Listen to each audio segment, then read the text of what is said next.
안녕하세요. 숙명여자대학교에서 피아노과에 재학 중인 김소현이라고 합니다. 제가 오늘 여러분들께 소개해드릴 곡은 바로 베토벤 피아노 소나타 OP 109 30번입니다. 이번 시간에는 베토벤이 30번을 작곡할 시기였던 후기 때의 특징을 살펴보고 제가 배우고 느꼈던 것 안에서 어떻게 하면 30번을 연주할 수 있을지를 알려드리려고 이렇게 영상을 제작하게 되었습니다. 곡을 준비하는데 다른 사람들은 어떻게 연주를 하고 공부하고 있을까 궁금하셨던 분들이나 혹은 취미로 클래식 연주를 하고 싶은데 시작이 난감하셨던 분들이 계시다면 제 영상을 통해서 얻어가는 게 있으셨으면 합니다. 사실 30번 전악장을 준비를 하고 싶었는데 시간이 부족한 관계로 우선 1악장부터 여러분들께 알려드리려고 합니다. 전공자 분들도 많이 알고 계시는 소나타이고 전악장이 15분 정도 되는 곡인데 베토벤의 후기 소나타들 중에서 곡의 길이가 짧은 편에 속해 많이 연주해 보시는 곡이 아닐까 생각이 듭니다. 저희가 오늘 살펴볼 30번을 포함해 28번부터 마지막 소나타인 32번까지의 소나타를 베토벤의 후기 소나타라고 얘기를 하죠. 먼저 베토벤의 생애를 보통 3개의 시기로 나눌 수 있는데 모방의 시기라고 하는 초기, 구체화의 시기라고 하는 중기, 그리고 오늘 살펴볼 명상의 시기인 후기로 나눌 수 있습니다. 이 후기 때 베토벤은 귀가 완전히 들리지 않았고 건강도 좋지 못한 상태였다고 해요. 하지만 베토벤의 후기 곡들을 보면 자신이 가진 불편함들을 뛰어넘는 곡들을 많이 작곡했습니다. 오히려 초기, 중기 때 곡들보다 훨씬 자유로워진 형식, 화려해진 기교, 낭만 시대에 가까운 표현을 보여주었죠. 후기 소나타들에는 어떠한 제한 없이 다양한 음악 형태를 가져와 작곡을 하였는데 어떤 악장에 카덴차가 등장한다든지 푸가가 등장한다든지 대위법, 캐논 등 베토벤의 이전 시대에 자주 사용하였던 형식들을 가져와서 인용하기도 하였습니다. 초기, 중기 소나타가 주로 구조적으로, 형식적으로 튼튼한 모습을 보여주는 소나타들이라고 말할 수 있다면 후기 소나타는 구조적인 것만 중요시하는 것이 아니라 베토벤이 자신의 내면을 표현하고 싶어하고 좀 더 자신의 생각, 자신이 말하고자 했던 것들을 자유롭게 표현하는 것을 중요하게 여겼습니다. 아무것도 들리지 않았기 때문에 소통하고 싶은 열망도 그 곡 안에 넣어서 표현을 했죠. 레치타티보라는 기법도 후기 때 많이 사용하였는데 성악가들이 노래를 부를 때 말하듯이 하는 기법을 레치타티보라고 이야기를 해요. 그런 기법을 사용하여 베토벤이 마치 말하는 것 같은 느낌을 주기도 하였습니다. 오늘 살펴볼 30번 소나타에서도 후기 소나타의 특징이 나타납니다. 1악장에서 즉흥 연주를 연상시키는 부분, 오늘 다루진 않겠지만 1악장 끝과 2악장 시작이 완벽히 구분되지 않는 모호한 악장 구별. 일반적으로 2악장은 보통 느린 악장이죠. 하지만 여기서는 매우 빠르고 힘찬 분위기의 2악장. 변주곡 형식의 3악장. 3악장 안에는 푸가도 등장하고 마지막 바레이션에서 긴 트릴이 계속 등장하는 것을 볼 수 있죠. 자, 이렇게 간단하게 베토벤의 후기 소나타의 특징을 살펴보았다면 이제부터는 소나타 30번 1악장을 살펴보도록 하겠습니다. 1악장은 전체적으로 환상적이고 자유로운 악장이라고 볼 수 있는데 이걸 연주해 보셨다면 어느 부분이 그것을 표현하는지 바로 아실 수 있을 거라 생각이 듭니다. 1악장에서 가장 중요하게 포인트를 주어야 할 곳이 있다면 1주제와 2주제일 겁니다. 너무 간단했나요? 그 중간중간도 물론 중요하지만 1악장에서는 1주제와 2주제 간의 차별을 두게끔 표현하는 것이 중요하다는 것을 말씀드리고 싶었습니다. 2주제에서는 완전히 다른 노래를 표현해 줘야 하기 때문이죠. 1주제는 정말 아름다운 멜로디를 가지고 있고 강이 흘러가는 듯한 느낌을 준다면 2주제는 뭔가 변덕이 심한 사람이 노래를 하는 것 같다 할까요? 정말 다른 색깔을 가지고 있죠. 혹시 악보를 가지고 계시다면 함께 확인해 보도록 하겠습니다. 악보 가장 위에 써 있는 빠르기 말은 비바체 마논 트로포입니다. 매우 빠르게, 그러나 너무 지나치지 않게 연주하라는 뜻이죠. 1주제는 이렇게 연주를 하지만 2주제인 9마디 위를 보시면 아다지오 에스프레시보가 등장합니다. 느리고 편을 풍부하게 연주하라는 뜻입니다. 이 두 단어만 들어도 얼마나 1주제와 2주제 간에 차이를 둬야 하는지 아시겠죠? 하지만 1주제와 2주제 사이에 끊어짐이 없게끔 자연스럽게 연결하며 연주해 줍니다. 짧게 짧게 끊어서 연주하는 모습을 보여드릴 건데요. 먼저 1마디부터 11마디까지의 연주를 들어볼까요?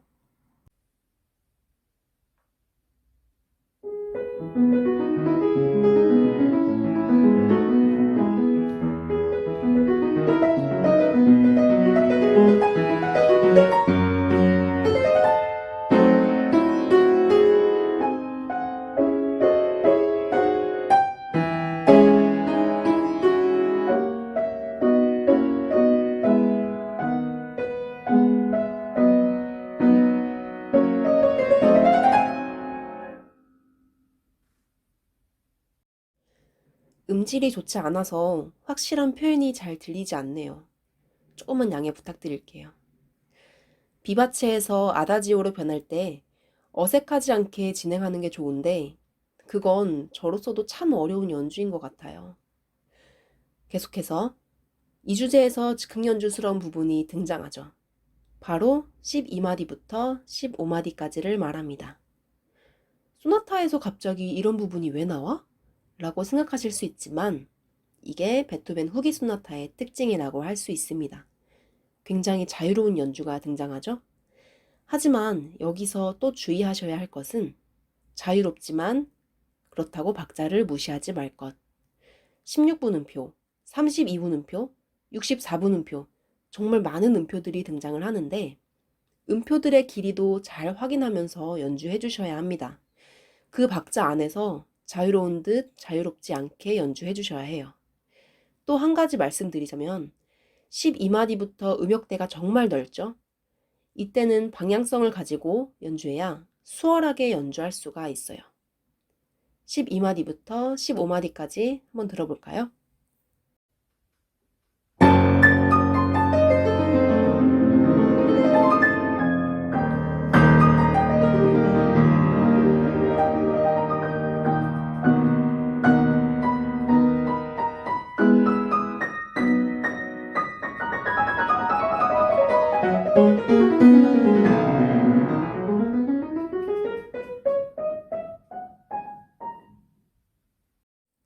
12마디에서 15마디 부분을 연습을 하실 때 처음엔 천천히 연습을 하시겠죠? 그때는 박자를 세며 천천히 연습하고 속도를 높일 땐 너무 또박또박 박자를 세는 것보단 하나의 노래로 묶어서 너무 박자에 얽매이지 않게 연주해 주시는 게 좋을 것 같아요. 그 다음 16마디부터 발전부라고 합니다. 앞에 나왔던 부분들이 발전되는 부분이죠.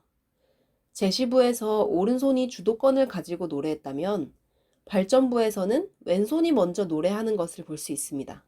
이때 왼손의 흐름을 오른손이 방해해서는 안 되고 왼손 위에 살짝 얹어서 연주한다는 느낌을 가지는 게 좋습니다. 그러다 21마디부터는 오른손이 다시 주도권을 갖는데 크레센도 보이시나요? 이 크레센도를 시작으로 점차 고조됩니다. 오른손의 멜로디가 계속 올라가면서 고조되는 것을 볼 수 있는데 그냥 연주하는 것이 아니라 이 진행의 끝이 어딜까를 생각하며 노래해 주시는 게 좋아요. 이때 오른손의 멜로디와 받쳐주는 왼손 간의 음역 차이를 느끼며 고조시켜 주세요. 21마디부터 47마디까지입니다.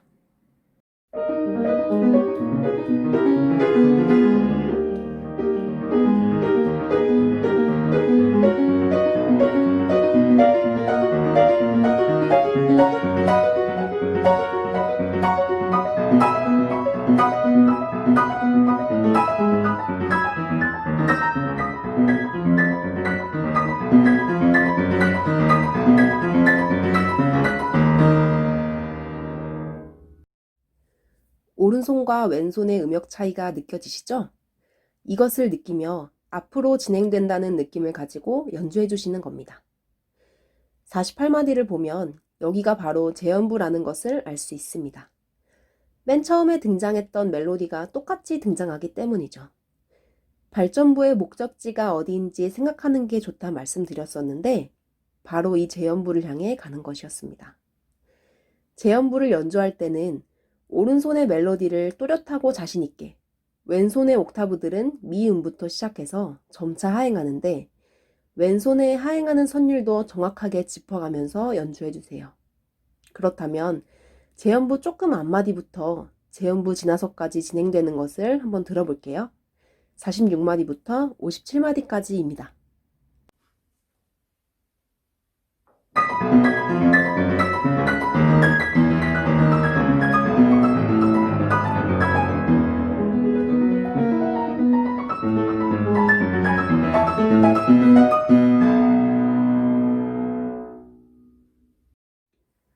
맨 처음과 멜로디는 같지만 오른손과 왼손의 음역 차이가 나며 훨씬 고조가 되어 있죠. 1악장에서는 이처럼 오른손과 왼손의 음역대가 차이나는 부분들을 많이 찾아볼 수 있습니다. 앞에 있던 21에서 47마디도 보시면 넓은 음역대를 사용하고 있었죠. 이것도 베토벤 후기 소나타의 특징 중 하나인데 정말 넓은 음역대를 사용해서 피아노의 거의 모든 건반을 사용합니다. 계속해서 이주제를 살펴볼게요. 58마디부터 재연부의 이주제가 등장합니다. 진행 방식은 같은데 무언가가 달라져 있죠? 맞습니다. 조성이 바뀌었습니다. 제시부의 이주제는 C샵 단조였는데 재연부에서의 이주제는 F샵 단조입니다. 사실 소나타 형식에 따르면 제시부와 마찬가지로 C샵 단조를 사용해야 하지만 베토벤의 자유로운 조성 사용으로 인해서 F샵 단조로 재현이 되었습니다. 자세하게 모르시더라도 괜찮아요. 이렇다는 것을 알고만 지나가시면 될 것 같아요. 앞에서 말씀드린 것처럼 1주제와 2주제 사이의 표현적인 차이를 기억하고 즉흥연주스러운 부분은 너무 딱딱하지 않게 연주하기. 58마디부터 65마디까지 듣겠습니다.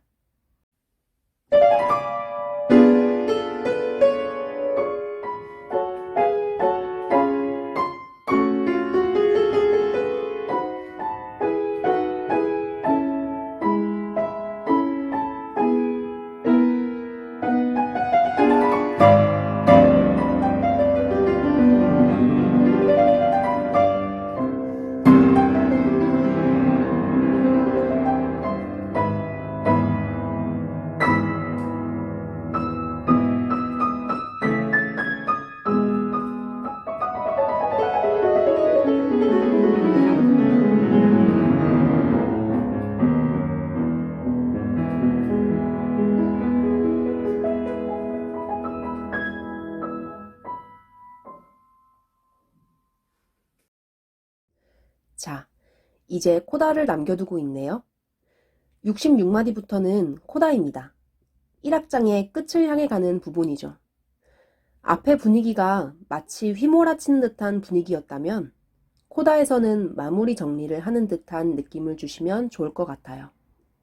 여기서 주의할 점은 깔끔하게 어느 부분은 오른손이 노래하고 왼손이 노래하는지 잘 들어가면서 연주해주세요. 악상이 여리게 연주함에도 불구하고 크레센도가 등장하는 것은 오른손이 점차 상행하기 때문에 그 느낌을 살리기 위해서 아주 살짝만 크레센도 해주시는 게 좋을 것 같아요. 75마디부터는 갑작스럽게 오른손과 왼손이 주고받던 노래에서 코드가 등장을 하는데 그냥 지나치지 말고 몸에 힘을 빼고 연결하듯이 노래해줍니다. 66마디부터 85마디까지입니다.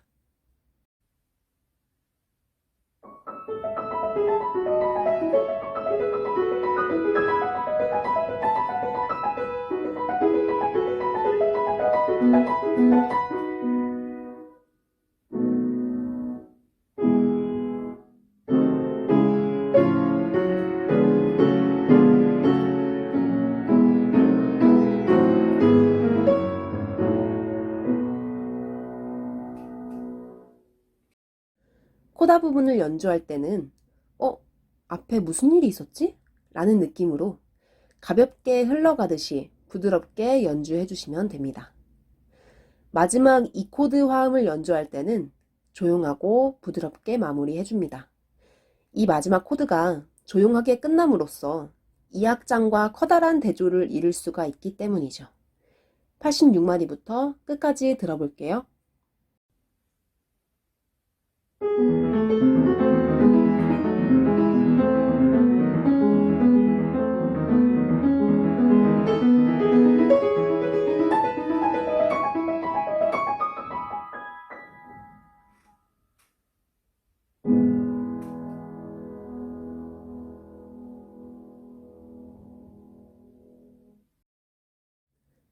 1악장은 이렇게 마무리가 됩니다. 어떠셨나요?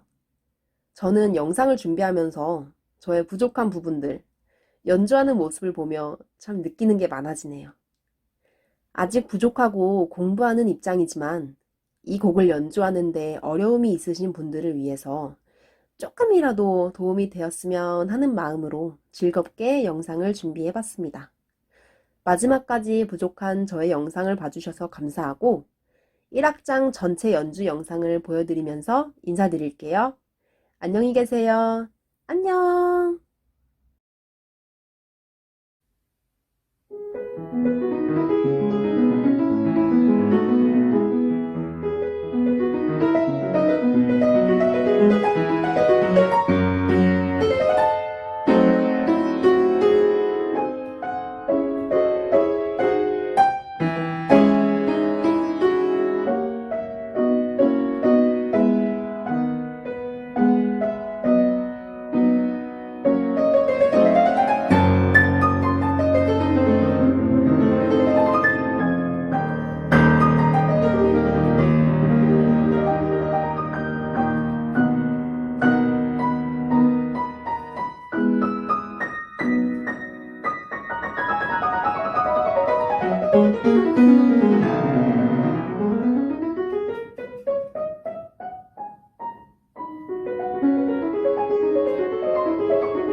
부족한 저의 영상을 시청해 주셔서 감사합니다.